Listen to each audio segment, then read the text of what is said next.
Jackie Ann-Braveboy-Wagner will continue that warming up process. The next set of panels are supposed to begin around 11 o'clock. We'll begin very near to 11 o'clock, believe me. Jackie has promised her full cooperation in this regard. And even if you have to cut your lunch short, I think this intellectual feast is far more exciting and rewarding in the long run. I hope you agree with me there. I don't need to introduce Jackie at all. All I'll say that, you do know that she will soon be formally anointed as our leader, as C.S.A. president. She professes at the City University of New York in political science. She's a recent author, or the author of recent books on interpreting the Third World, the Caribbean in World Affairs, and a new book which will be published within the next few months, The Caribbean and the Pacific Century. Jackie. This is not supposed to be a discussant situation, but the idea of having me at the end of it all is to somewhat look at some of these issues from the perspective of the policy makers and so on in the Caribbean today. And I have found all the presentations very exciting in this regard, and they all touch on various things that I intended to say in any event. In any event, the 1990s are a very challenging time, clearly, for foreign policy analysts, foreign policy shapers, and some of us who are in some way trying to influence the decision-making system in the Caribbean. Clearly, Hilborn has touched on a lot of the issues, a lot of the changes that have taken place as far as the U.S. is concerned. And I really have one problem with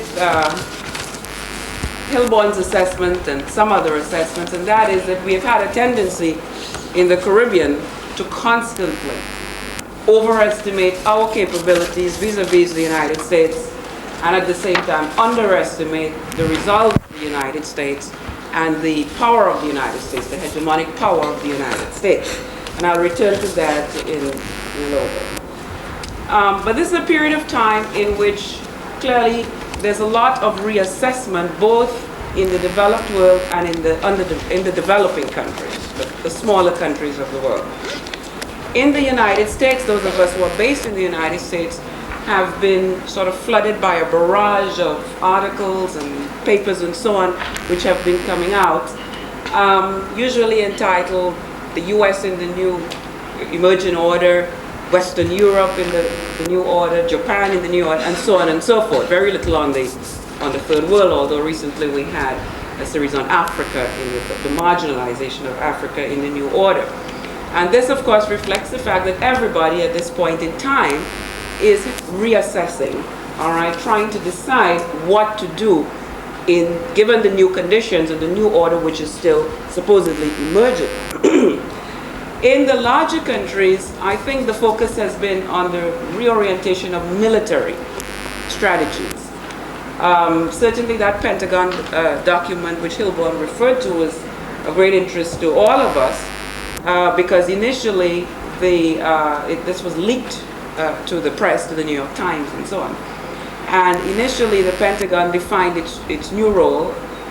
Clearly the military is searching for a role in the face of economic financial cutbacks and so on in the United States. And initially it was defined as making sure that no other superpower emerges in the world, no other rival emerges in the world. And that caused quite a bit of furor when it was leaked.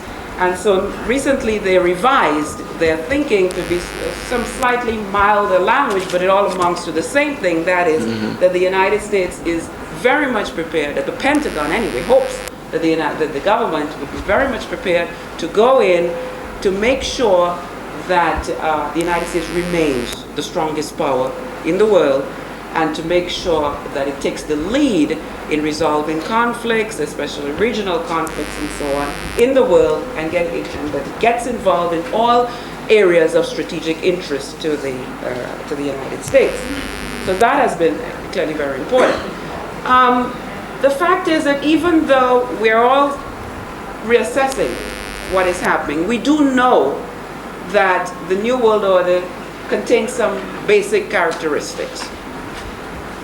One of these characteristics is the fact that the Soviet Union is no longer around. It clearly is no longer a power, a superpower. It can't be counted out for the future, but right now it's not.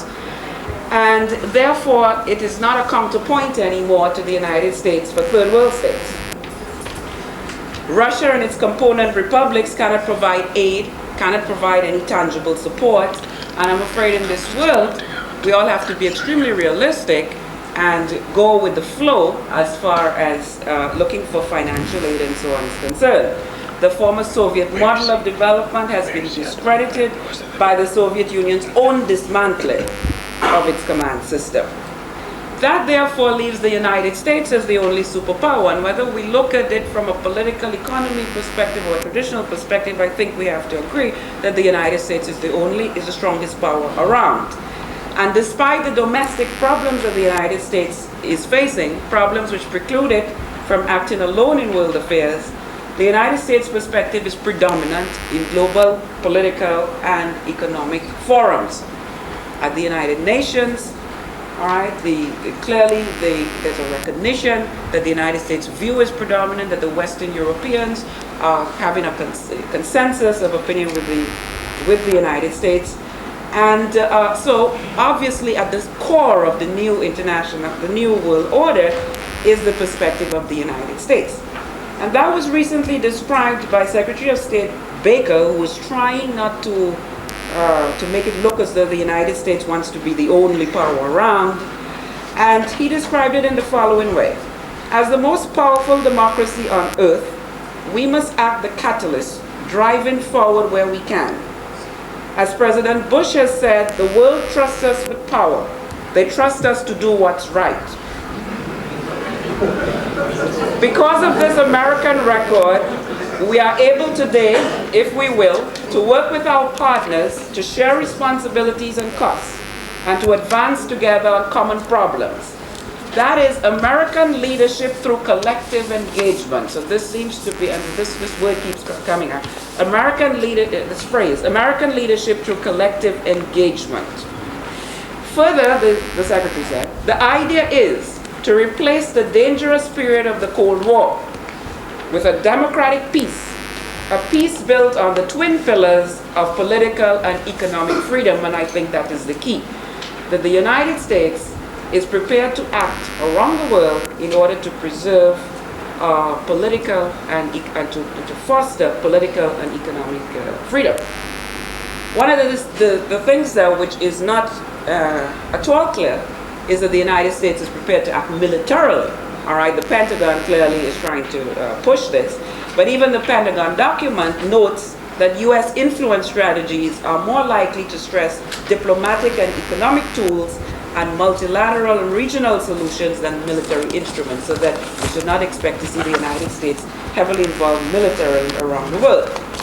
If we look at Western Europe as a counterpoint from the security perspective, Western Europe is attempting to go its own way, and just 2 days ago, France and Germany announced that they were going to form a force of their own.